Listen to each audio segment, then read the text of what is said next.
Good evening. I hope you've had a good day.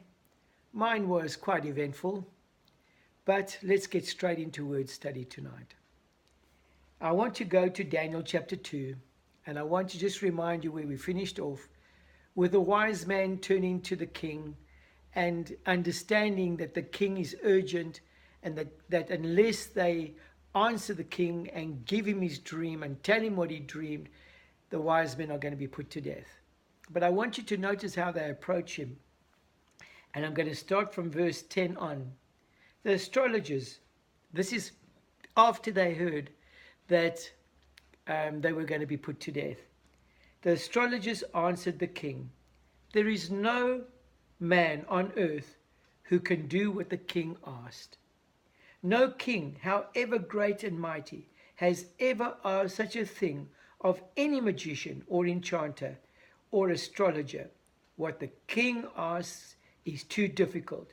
No one can reveal it to the king except the gods, and they do not live among men."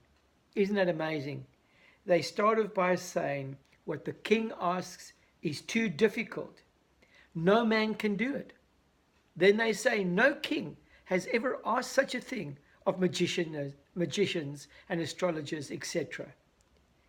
What the king asks is too difficult. No one can reveal it.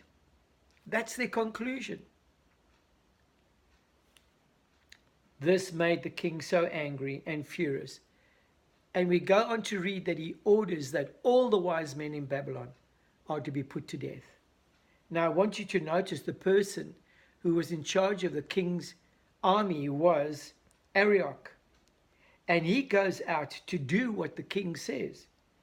But as he goes to Daniel, Daniel recognizes that there is something going on. He wasn't approached, he wasn't around when the other wise men were speaking to the king. So he turns to Arioch and he says to him, "What's going on?" And Arioch responds and tells him what the king had decreed. In verse 16, we read this. At this, Daniel went to the king and asked for time so that he might interpret the dream for him. It's amazing. He goes to the king and says to the king, "Just give me time and I will tell you what the dream's all about." What Daniel does next is very important. I want you to notice again. Who did the king go to try and get to understand the dreams and visions? He went to the wise men, to the magicians, astrologers. The wise men, people that we turn to. But Daniel doesn't. Daniel goes home. He calls his three friends, Hananiah, Mishael, and Azariah, and he urges them that they must plead to God for mercy and ask God that he would reveal the dream that Nebuchadnezzar had to them. Now I want you to notice something that's so beautiful. In verse 19, we are told this. During the night, the mystery was revealed to Daniel in a vision. Then Daniel praised the God of heaven and said, and I want you to listen to his prayer and praise. "Praise be to the name of God forever and ever. Wisdom and power are his. He changes times and seasons. He sets up kings and disposes them. He gives wisdom to the wise and knowledge to the discerning. He reveals deep and hidden things. He knows what lies in darkness, and light dwells with him. I thank and praise you, O God of my fathers. You have given me wisdom and power. You have made known to me what we asked of you.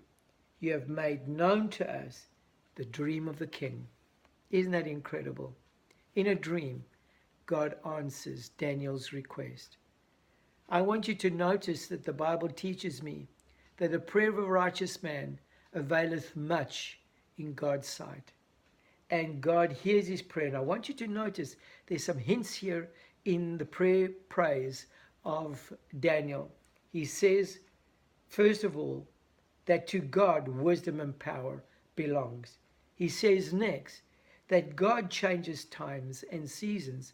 Notice that God changes times and seasons. He says next, he sets up kings and disposes them. He's in charge. He's sovereign. He gives wisdom to the wise and knowledge to the discerning.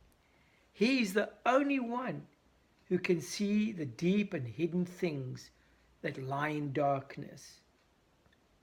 To him, it's as if there was light. I want you to know that many times as we look into the future, it seems dark.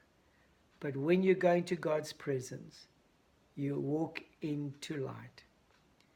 If you have any questions, if there are things that are concerning to you, I invite you to make a comment underneath the video and I will respond to that. We are going to talk more about Daniel and what happens next in our next study.